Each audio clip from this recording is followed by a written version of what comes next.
मित्रा रोहित तू तर त्या साईडला समोर तिकडे त्यांच्या समोर उभा तिकडे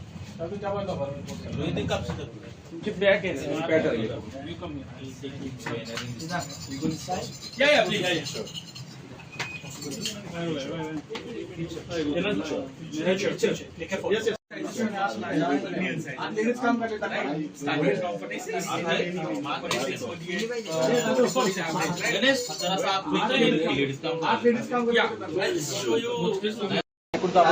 कोल्हापुरी चप्पल कशा प्रकारचा आहे, त्याचा संग्रह कसा आहे, त्याचा दर्जा देखील या ठिकाणी तपासतात. एकूण आपण पाहतो की